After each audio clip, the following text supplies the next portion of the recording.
Jim DeMint is the president of the Heritage Foundation, which is a right-wing think tank, and he's the former South Carolina senator. And he just came out with the Republican alternative to Obamacare. Now, he's 3 years too late because we already had the debate and we came to the conclusion, and it's already law. We've implemented a lot of it. We're going to finish implementing it in 2014. But nonetheless, he's like, no, halt! We shall repeal Obamacare and implement our plan, the Great Republican Plan. Now, I'll get to that in a second, but just before I do, understand the history of both the Heritage Foundation and Jim DeMint. So in 1989, the Heritage Foundation was at the forefront of advocating for a requirement to purchase health coverage through a system of regulated healthcare marketplaces. That, of course, is the very centerpiece of President Obama's healthcare reform. So the Heritage Foundation came up with the idea originally and then pushed for it. In fact, they lobbied congressional Republicans to offer the initiative as an alternative to President Bill Clinton's health proposal. So they actively pushed for an individual mandate and to get that into law. Later on, when it came to Governor Mitt Romney's healthcare plan, Romneycare in Massachusetts, which is basically the same thing, the centerpiece of it is an individual mandate, they had said, quote, "It is clearly consistent with conservative values."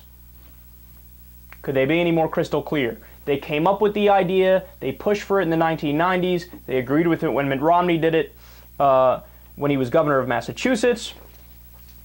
And how about Jim DeMint himself? Well, before he was a part of the Heritage Foundation, he endorsed Mitt Romney for president in 2008. And when talking about his health care plan, he said, quote, "That's something that I think we should do for the whole country." I mean, what a ringing endorsement that is. So understand, man, if there's a group of people who is more pro-Obamacare than the Heritage Foundation in the 90s and early 2000s, or then Jim DeMint, I don't know of them. They were so big in favor of it and they pushed for it and they loved it, right? Well, now all of a sudden, they don't love it. But it's okay because they came up with an alternative and they're going to tell you what that alternative is. So in a town hall in Tampa, Florida, Jim DeMint said, quote, "This may be the last off-ramp to stop Obamacare before it becomes more enmeshed in our culture. The law is not about getting better health care." Okay, kind of weird that you once agreed with it and now you're talking all this shit about it. He continued, "Uninsured Americans, quote, will get better health care just going to the emergency room." Ah, there you have it. The Republican alternative to Obamacare. Just go to the emergency room. Hello?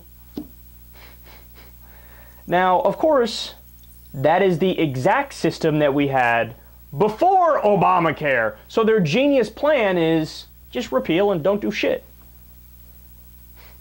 How incredible are these guys? Now, that's the system that led to the horrible numbers that we saw. So, for example, 45,000 people died every year because they don't have access to basic health care.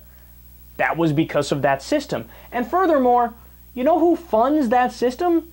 Who do you think pays for it when an undocumented immigrant, for example, goes into the emergency room when they have a heart attack or when they get very, very sick and they desperately need medical attention? The taxpayers pay for it.